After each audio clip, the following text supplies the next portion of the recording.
Hello, welcome back to the reading of the poem of the Man God, written by Maria Valtorta, Volume 2.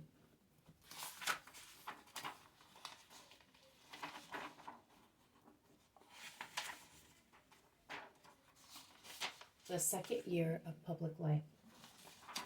Chapter 141. Instruction to the Disciples while going towards Arimathea. 19th April 1945. My Lord, what shall we do with this man? Peter asks Jesus, pointing at a man whose name is Joseph, and who has been following them since they left Emmaus. Joseph is now listening to the two sons of Alphaeus and to Simon, who are paying particular attention to him. I have told you, he is coming with us as far as Galilee. And then he will be staying with us. You will see that is what is going to happen. Is he going to be a disciple too, with that foul story about him? Are you a Pharisee too? Not me, but I think that the Pharisees are too keen on keeping an eye on us. And they will cause us trouble if they see him with us. That is what you mean.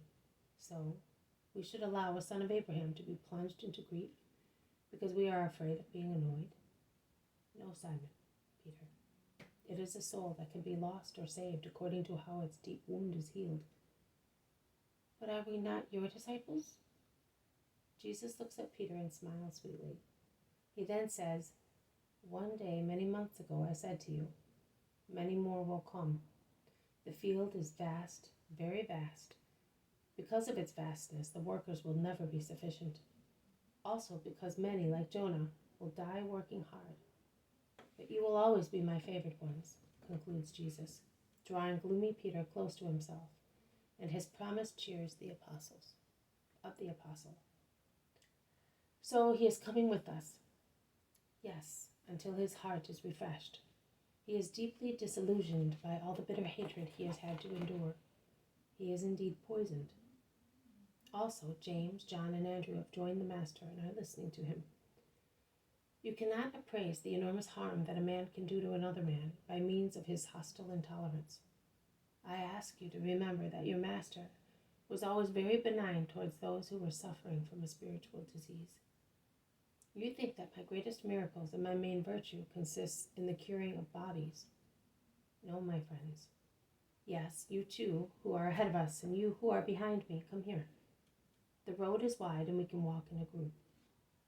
They all gather round Jesus, who continues, My main deeds, the ones that bear the clearest witness to my nature and my mission, the ones upon which the Father looks with joy, are the healing of hearts, whether they are freed from one or more capital vices or relieved from grief. Hearts are discouraged by grief when they are convinced that they have been struck and abandoned by God. What is a soul that has lost the certainty of the help of God? It is a thin bearbind crawling in the dust, as it is no longer able to clutch at the idea that was its strength and its joy. It is horrible to live without hope. Life is beautiful in its hardship, only because it receives such warmth from the divine sun. The aim of life is that sun. The days of man may be dismal, wet with tears and smeared with blood, but the sun will rise again. Then there will be no more grief, no separations, no harshness, no hatred, no misery or solitude in an enveloping fog. Instead, there will be brightness and singing, serenity and peace. There will be God, God, the eternal sun. See how gloomy the earth is when there is an eclipse. If man were compelled to say the sun is defunct, would he not feel as if he were to live forever in a dark hypogeum, buried and dead before dying? But man knows that behind the planet that hides the sun and makes the world look dismal there is still God's bright sun. And the thought of being united to God during life is like that. If men hurt, steal, calumniate, God cures, grants, justifies. And he does so in full measure. Men may think, God has rejected you. But a confident soul must think, God is just and good. He knows all reasons and is benign. He is more benign than the most benign of men. He is infinitely so. Therefore, he will not reject me. if I lean my tear-stained face on his bosom and I say to him, Father, I have but you. Your son is in anguish and depressed. Give me your peace. I have been sent by God to gather those whom man has upset, and Satan has overwhelmed, and I save them. That is really my work. A miracle on a body is a manifestation of divine power. The redemption of souls is the work of Jesus Christ, the Savior and Redeemer. I think, and I am not mistaken, that those who have been rehabilitated by me in the eyes of God and in their own will be my faithful disciples, the ones who with greater strength will be able to lead crowds of people to God, saying, Are you sinners?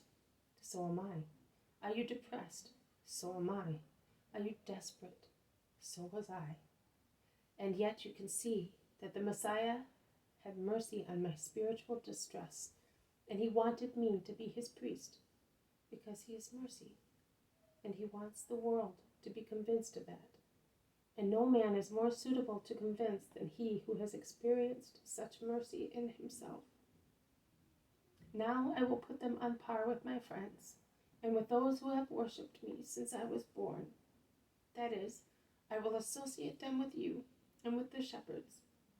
Nay, I will set them alongside the shepherds, with those who have been cured, with those who without any special election, like you 12, have followed my way and will follow it as long as they live.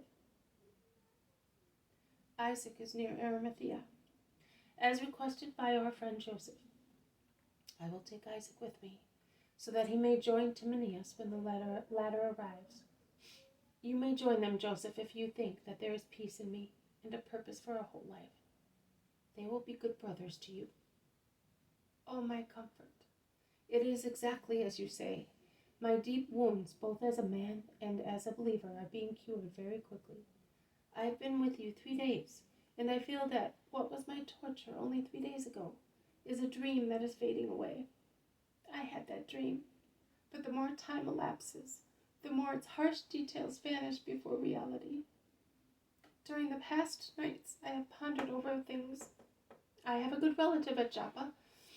He was the involuntary cause of my trouble, because it was through him that I met that woman, and that will tell you whether we were in a position to know whose daughter she was. True, she may have been the daughter of my father's first wife, but he was not the father. Her name was different, and she came from far away. She became acquainted with my relative through business transactions, and that is how I met her. My relative was very fond of my business. I'm going to make him an offer. The business would come to an end without a master. I am sure he will buy it, also because thereby he will not feel remorse for the trouble he caused me. I will then be self-sufficient, and I will be able to follow you without any worry. I only ask you to grant me that man Isaac you mentioned. I am afraid of being all alone with my thoughts. They are still too sad. I will let you have Isaac. He is a kind soul.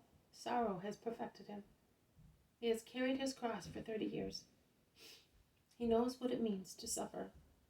In the meantime, we will go ahead, and he will join us at Nazareth. Are we not stopping at Joseph's? Joseph is probably in Jerusalem. The Sanhedrin is very busy. We will find out from Isaac. If he is there, we will take him our peace. If he is not there, we will stop only one night to rest. I am anxious to reach Galilee. There is a mother who is suffering. You must remember that there are people who are keen on distressing her. I want to reassure her. This has been a reading from the poem of the Man God, written by Maria Valtorta, Volume 2, Chapter 141, Instruction to the Disciples While Going Towards Arimathea. Thank you for listening. I will see you tomorrow. May God bless you, and may peace be with you.